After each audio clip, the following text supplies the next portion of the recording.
큐티 하면 화이어드 타임입니다. 조용한 시간에 하나님의 말씀을 묵상하자는 시간이죠.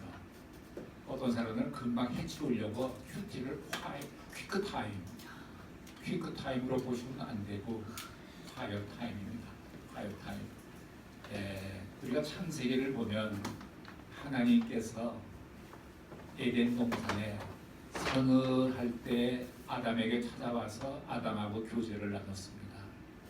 나는 것이 최초의 큐티가 아니었을까 이런 생각을 해봅니다. 하나님께서 말씀하시고 아담도 말하고 서로 교제하는 말씀으로 교제하는 귀한 시간을 가졌다는 것이죠. 그래요. 우리가 이 말씀을 매일 묵상하다 보면 내 마음이 변합니다. 마음이 변하면 생각이 변하게 되고 생각이 변하면 내 입술의 언어가 변합니다. 그러면 또 내 행동이 변합니다.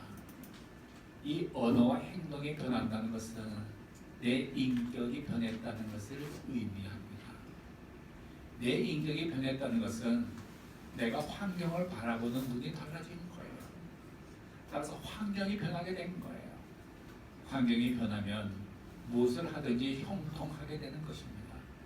따라서 시편 1편의 말씀같이 주야로 말씀을 묵상한 자에게는 형통하리라가 결론입니다. 그래서 큐티 말씀 묵상을 시작한 것은 결국은 형통케 하는 일에 이르른다라는 것이죠. 또 한 가지는 말씀 묵상을 통해서 숨어있는 하나님의 뜻을 알게 되고 하나님의 속성 또 숨어있는 비밀들을 깨닫게 됩니다. 따라서 큐티를 반복해서 해나가다 보면 영적인 통찰력이 생기고 영적인 분별력이 생기고 하늘에서 오는 지혜를 얻게 됩니다. 우리가 말씀의 충격을 받을 때에 우리의 신앙의 변화를 가져옵니다. 깊이 깨달으면 깨달을수록 다른 믿음을 갖게 되고 우리의 인생도 변하기 시작합니다. 이렇게 되면 육신의 소욕으로 살아왔던 사람이 성령의 소욕으로 살아가려고 몸부림치기 시작합니다. 큐티의 목적 중 중요한 한 가지는 나의 삶이 성령의 소욕으로 살아가는 것입니다. 그렇게 보면 내 인격이 변화되는 것이죠. 항상 우리의 삶을 보면 우리의 마음속에서 언제나 육신의 소욕과 육신의 소욕과 성령의 소욕이 서로 대립해서 싸웁니다. 어떤 소욕에 따르는가에 따라서 우리들의 믿음이 결정되어지는 것입니다. 갈라디아서 5장 17절에 보면 이런 말씀이 있죠. 한번 읽어보실까요? 시작. 육체의 소욕은 성령을 거스리고 성령의 소욕은 육체를 거스리나니 이 일이 서로 대적함으로 너희의 원하는 것을 하지 못하게 하려 함이라. 예. 큐티에서 제 본문이라고 생각을 합니다. 갈라디아서 5장 17절 말씀이에요. 이 말씀의 저격은 아주 조그만 일로부터 큰 일에 이르기까지 이릅니다. 항상 우리의 마음속은 이 육체의 소욕과 성령의 소욕이 늘 대립해서 싸웁니다. 하루는 제 아내와 함께 바로 근처 바이마르 백화점의 5층 식당가에 로얄 카페에 밥을 먹으러 갔는데 아내는 함박 스테이크를 시켰어요. 저는 오므라이스를 시켰습니다. 근데 보니까 함박 스테이크에는 커피가 따라 나오고 오므라이스는 커피가 없더라고요. 근데 그 집 커피는 그 리필이 됩니다. 오가와리가 돼요. 제가 거기 자주 가기 때문에 점장도 저를 알아요. 먹는데 이제 저는 커피가 없는 거죠. 제 아내가 자기 커피를 좀 마시라는 거예요. 근데 이게 오가와리가 안 되면은 내가 좀 마시겠는데 오가와리가 되는 거니까 이게 마시면은 조금 문제가 아닙니까? 이 점장이 그 커피를 들고 왔다 갔다 해 좀 더 주려고. 근데 그거 알겠어요. 근데 내가 그거를 못 먹겠더라고요. 못 마시겠더라고요. 그래서 난 안 먹겠다고. 그러니까 이건 한 모금 마셔도 되지 않는 건 육체의 소욕이고 이건 위반이지. 거절하는 것은 이게 성령의 소욕인 거예요. 이렇게 별로 아닌 조그만 일도 우리의 마음속에서는 싸우는 거예요. 또 아마 복수라는 식당을 갔습니다. 이름 발음은 포르쿠스라고 그러더라고요. 참 발음이 참 이상한데 복수인데 갔는데 거기 가서 이제 또 뭐 시켜 먹는데 제 아내가 거기 또 빵 하겠습니까? 라이스 하겠습니까? 그런단 말이에요. 근데 난 라이스다. 내 아내는 빵이다 그런 거예요. 나중에 다 먹고 보니까 이 빵은 뷔페더라고요. 계속 빵 마음대로 먹을 수 있는 거더라고요. 근데 라이스는 먹으면 끝이야. 그러니까 내 아내가 앞서 빵을 먹는데 한두 개는 먹어도 될 것 같아요. 근데 그건 또 위반인 거예요. 그래서 그거 한 개 10엔 할까 뭐 20엔 할까 뭐 그런 거 아니겠습니까? 그런 빵인데 거기서도 또 먹으면 안 되지. 성령의 소욕 뭐 이거 뭐 하나 정도 먹으면 어때? 육체의 소욕 별거 아닌 게 두 개가 싸우는 거예요. 그래서 내가 그날도 이겼어요. 안 먹었습니다. 그 다음에 또 복수해 갔더니 아마 나 같은 갈등한 사람이 많아서 그런지 라이스를 먹어도 빵 뷔페를 먹을 수 있게끔 제도가 바뀌었더라고요. 안심하고 복수해 가서 드시기 바랍니다. 그래갖고 이게 뭐 아까 커피 문제도 그렇고 요 빵 문제도 그렇고 조그만 문제 아닙니까? 이런 것이 우리 마음속에서 싸운다고요. 근데 우리가 이런 조그만 것을 성령의 소유로 다스려야지 점점 커지는 일도 성령의 소유로 다스릴 수가 있다고요. 어느 날은 또 이렇게 코인 주차장에 파킹을 했는데 참 그런 일 난 처음이었어요. 이제 한 2시간 있다가 이제 돌아와서 차를 몰고 나가려는데 이 파킹을 하면 그 코인 파킹장에 이게 레바가 올라가지 않습니까? 이게 안 올라가 있는 거예요. 그냥 나갈 수 있는 거예요. 여기서 또 육체 소유가 성령의 소유가 또 싸웁니다 속에서. 이거 그냥 나가면 난 도둑놈이지. 내가 2시간이니까 시간 계산하니까 뭐 몇백원 넣으면 되겠구나. 그래서 돈을 넣고 그냥 나왔어요. 그게 마음이 편해요.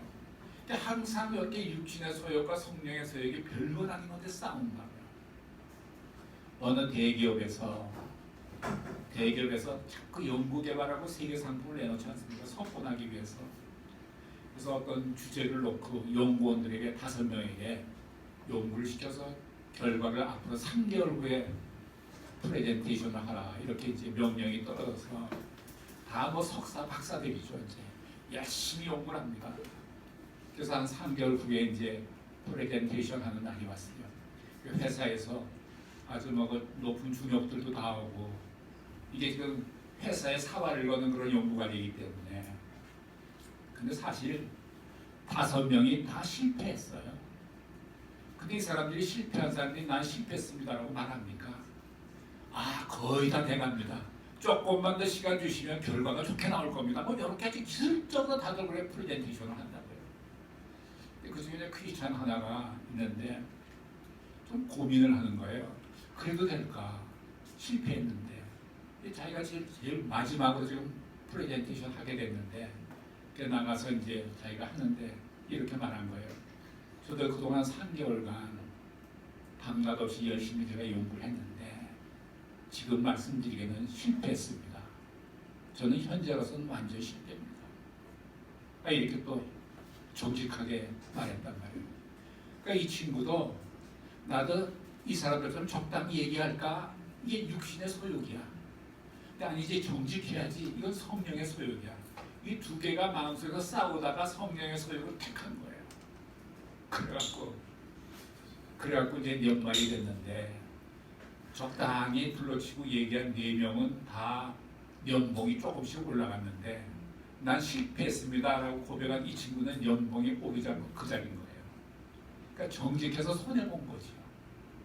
그러니까 너무 실망해서 땅에서 좀 가볼까 하고 이제 조사를 했더니 자기가 다니는 회사보다 더 좋은 데가 없는 것 같아요. 그래서 포기를 하고 그냥 계속 자기가 연구를 했대요. 해서 결국은 이 사람이 성공을 시켰어요.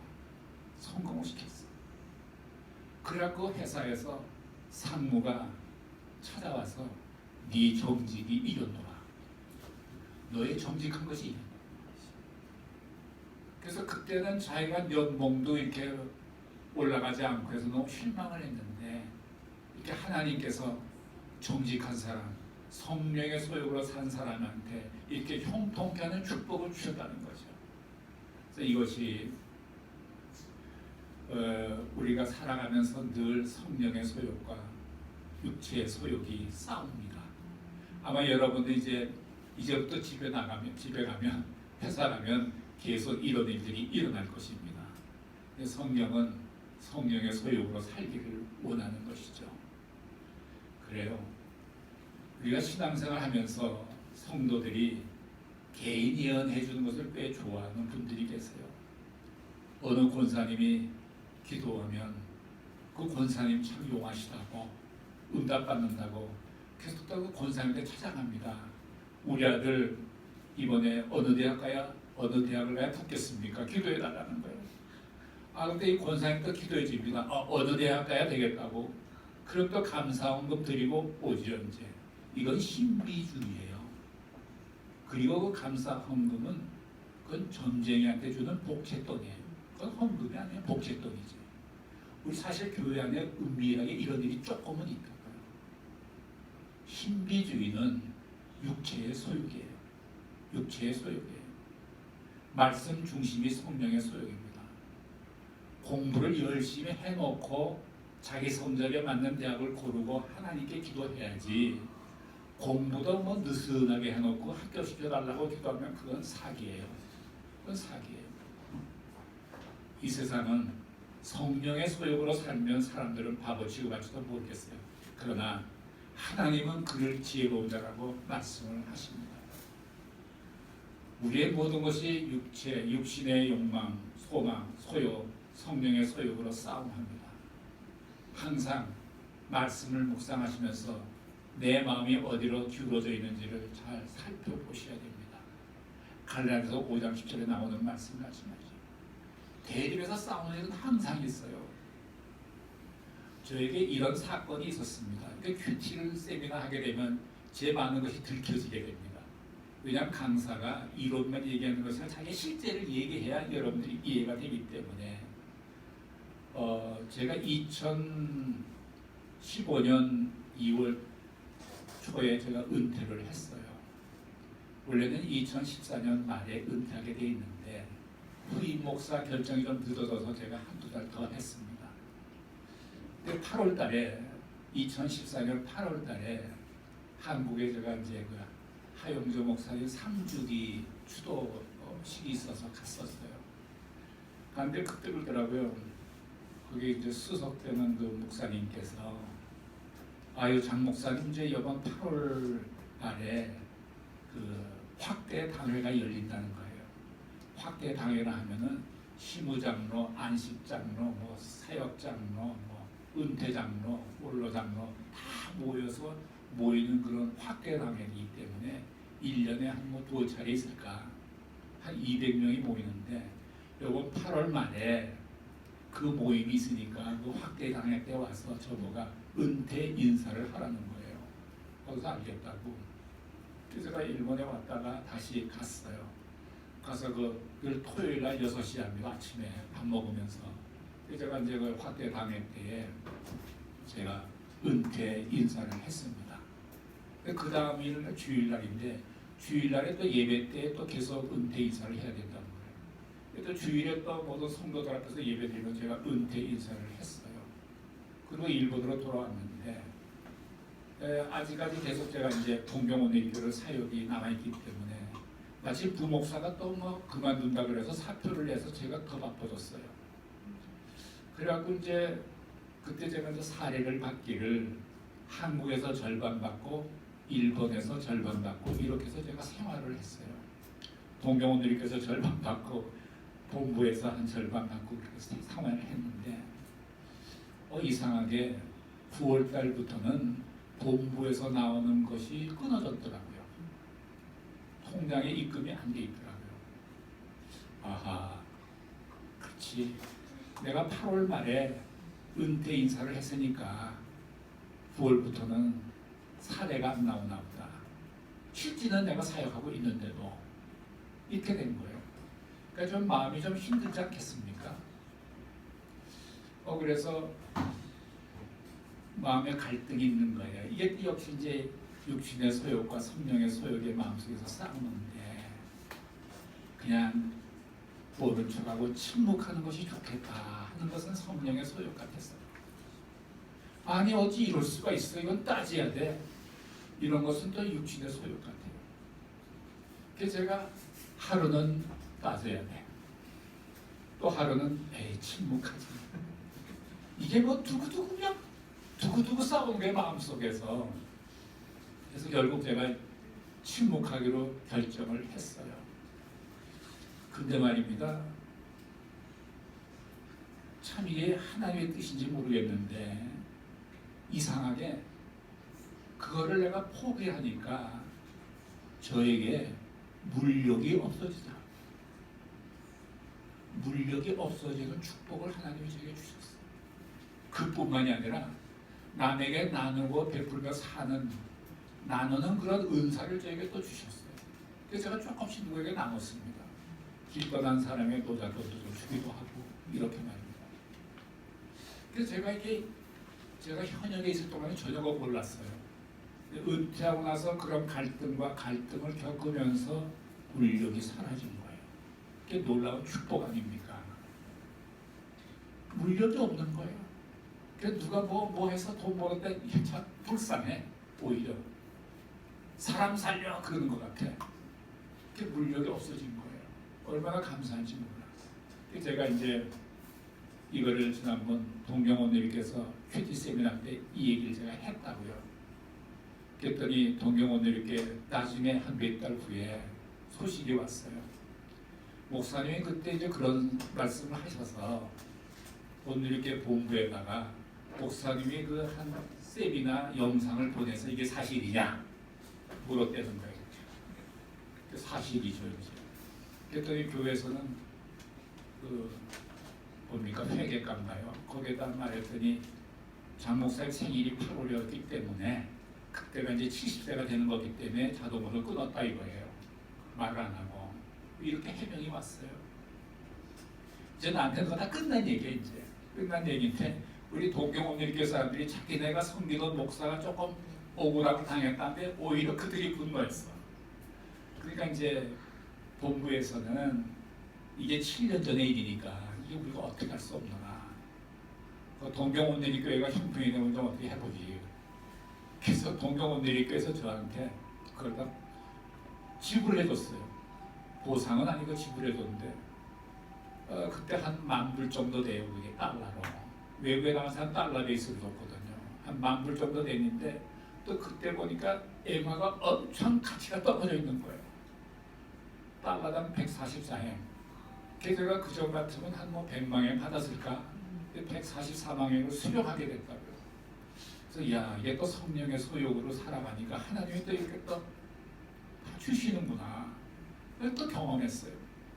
참 물욕도 없어지고 받을 거 받고 이런 형통함이 생긴 거예요. 그래서 내가 이 말씀대로 살면 묵상해서 그대로 하면 형통함이 있구나. 그래서 우리는 지금 내가 손해보는 것 같아도 육신의 소욕을 따라가지 말고 성령의 소욕을 따라가는 삶을 살아야 된다라는 것을 여러분들에게 말씀드리고 싶은 거죠. 오늘은 여기까지 강의하겠습니다. 또 다음 주에 이어서 좀 하도록 하죠. 예, 고맙습니다. 예, 우리 하나님께 감사의 박수를 다시 한번 올려드립니다. 예, 이상으로 오늘 모든 것 마치겠습니다. 고맙습니다.